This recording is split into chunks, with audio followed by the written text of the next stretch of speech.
Hello guys, welcome to my channel. My name is Garrett and I'm very happy to be here with you today. Firstly, I would just like to welcome all the new subscribers to my YouTube channel. I've seen a huge increase in subscribers recently and I'm very happy that you've decided to come here and watch my content. And yeah, so I'm very happy to be sharing these energies and my insights on spiritual awakening. And in today's video, I'm going to talk about the two sides of the awakening coin. One being awareness and one being sensation or energy or feeling.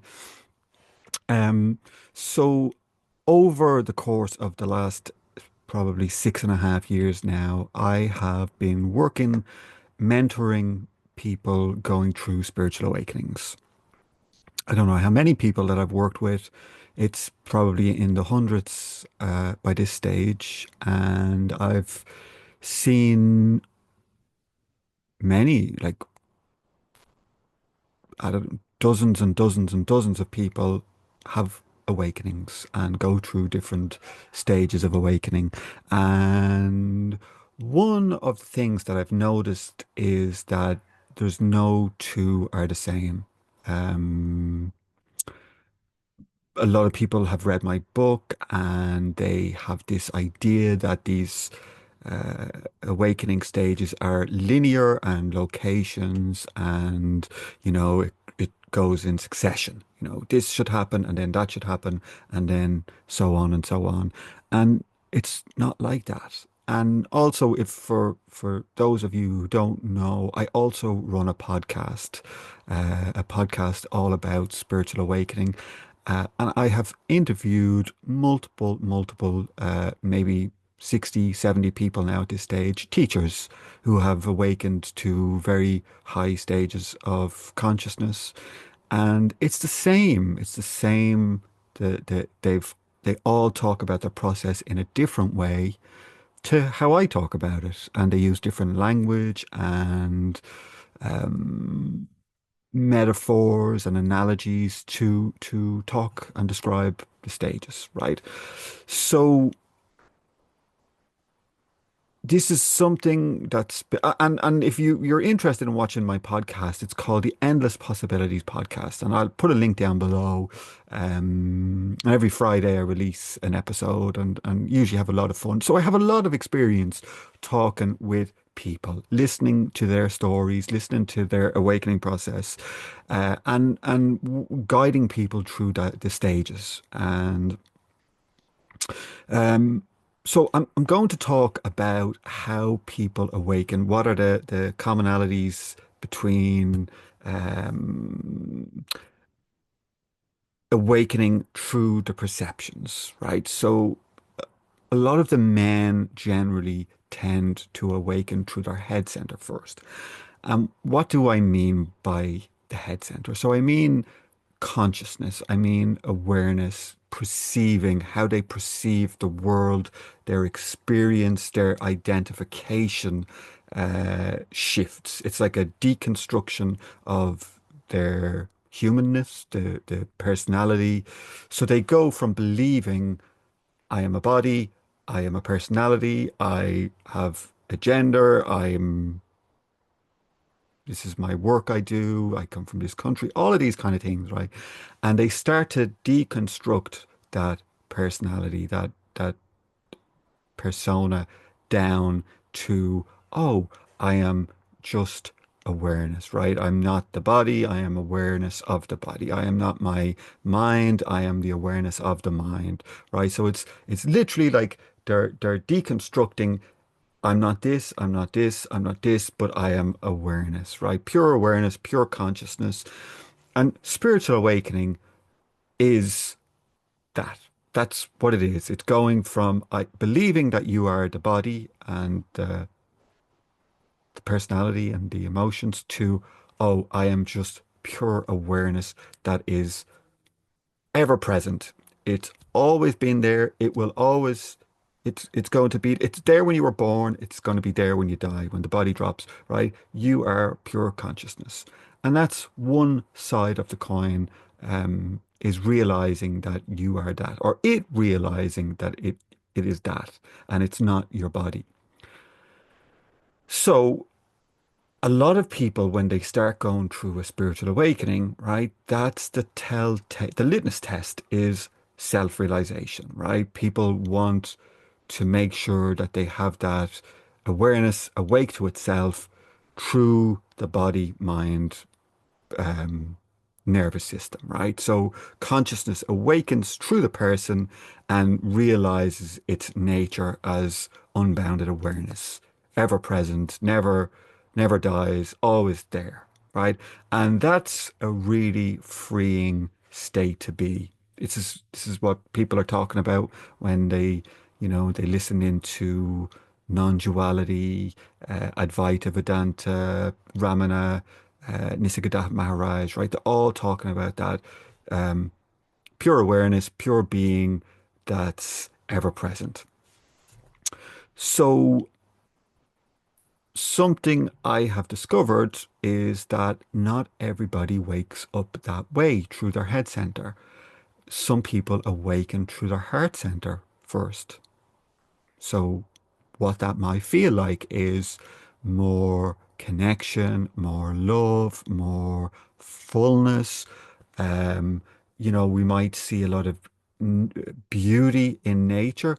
And so generally they're talked about in feminine and masculine, right? So the awareness is generally masculine, right? Just sitting, watching, and allowing, and the feminine is action, creativity, love, joy, bliss,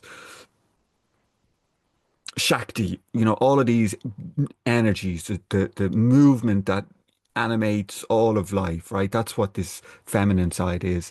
And that's generally an awakening of the heart center. And if we switch from the awareness of knowing itself as awareness and I'm not this, I am not that, we switch to the awakening through the heart center, and it's looking out through our eyes and it's saying, "Oh, I am the sunset, I am the forest, I am the dog." It's seeing everything, and consciousness on the inside is peering out and seeing itself in the world. And generally, this is a fullness quality, whereas awareness is more of a void, more of a silence, more of a just sitting, watching. Some people say emptiness. Um, so this is two sides, right? And what I've noticed from working with people is that women, not always, right? I've met men who awaken through the heart center first, but generally women tend to awaken through their heart centers first. So they naturally have that love, that tenderness, that nurturing quality, seeing beauty in everything, connection,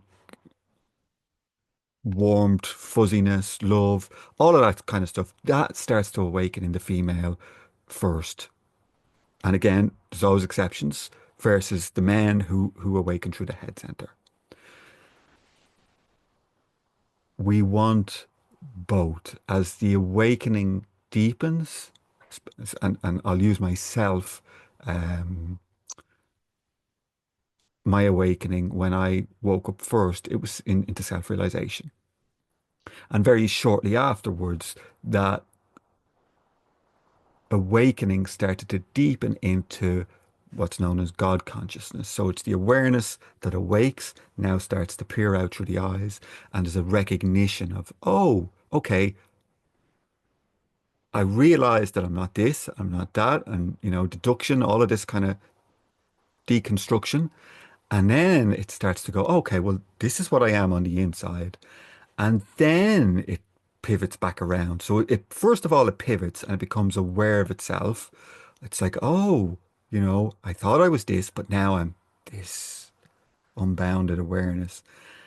And then once it knows itself thoroughly or fully, it then peers back around, looks out through your eyes, and then there's a recognition of seeing itself in the world. And it's becoming inclusive of everything. So it's like, oh, I am this, I am that, I'm all of it, right? So there are two sides to the coin, right? So that you're awakening on both sides.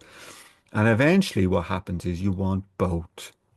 So a lot of the people I work with, um, we work on raising a person's level of consciousness, right? And bringing them closer to these shifts in consciousness.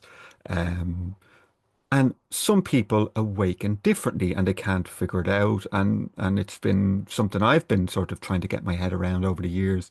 It's like, okay, their level of consciousness is rising all the time, but some of them don't show the signs of them clicks in consciousness, like the self-realization and the unity consciousness. But yet their level of consciousness is increasing. When you listen to them talking, their experience of energy, their experience of love and bliss is increasing. But it's like some of the head centers are still playing catch up in them. One second, sorry.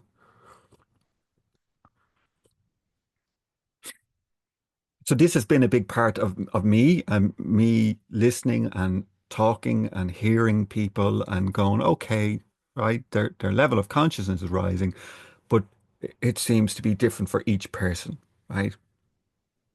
So there are certain shifts, right? It's like an something happens and there is a, oh, I am different from beyond that point, right? And then there's like a kind of a journey or a process that kind of unfolds over a period of time. And I had an amazing conversation yesterday, and I really, really recommend it. It'll be out next Friday. Pierce, he is a researcher in consciousness, and he's developed his own model which was amazing. He calls it multi-dharma, and he talks about treads. So he sees not so much locations and points along a linear um, journey of awakening, but he sees treads, and the treads are sort of like um, entangled or crossing over, and you can be on both of the treads, and you could or just go very far on one tread and then come back and finish the other one. And I found it really fascinating, and it made so much uh, sense to me that we can actually awaken into stages that are further on than what we have been told, right? So a lot of the times when we read about, especially the TM model of awakening, right, it goes ignorance, witnessing, cosmic consciousness, God consciousness, unity consciousness, and then they talk Brahman and para-Brahman. So to the human mind, it's like it's a succession of shifts along a path. And when I started going through my awakening, I noticed that there were some of them qualities coming in before I had actually gone into them shifts. And my mind was like, well, why am I experiencing that? Or why did I have what seemed like one of um, the end game awakenings before some of the, the earlier ones? Uh, because we're human and we're in bodies and our nervous systems are different and we have different ways of expressing ourselves and the wiring in our brains is different. And um, this is some of the reasons, right? Males versus females, right? We just have a different way of being and communicating and perceiving. Uh, some people who are left-brained, some are right-brained. So it's always going to be different. So the two sides of the coin, awakening through awareness and awakening through energy, oneness, feeling, sensation, eventually come together, right? And this is what they would say in Shiva, Shiva being consciousness, right? Shiva is in the center, and Shakti, or you could call it Kundalini energy, right? The Kundalini, the Shakti rises up through the energy centers, eventually reaching the crown. Shiva and Shakti merge and become one, and then there's an opening of the lotus flower, right? The petals open up, and this is what they would call enlightenment, is the two becoming one. So consciousness, the dynamic, and the awareness side merging and becoming one. So it's the two sides of the coin, um, eventually meeting and merging and collapsing into one. So I definitely recommend Pierce's interview next week when it comes out. Go and watch that. Go and subscribe if you don't already to my Endless Possibilities podcast. Um, yeah. So I think I think I've probably covered enough in this. Thank you so much for joining in. Thank you. I really, no, I really, really, really appreciate people who watch my videos. YouTube is filled with thousands and thousands of videos, and people making context on spirituality and awakening. And I really appreciate those who choose to drop by and join me and listen to me talking. And if you can, come and join my Zoom meditations. They're on every Tuesday and Friday. You get a taste of the transmissions. So you will have awareness, you will have the Shakti side, and it's a great way if you're going through your spiritual awakening to fan the flames, the energy. You just draw whatever you need from the transmissions that come through. Thank you so much. Take care. See you soon, guys. Bye bye.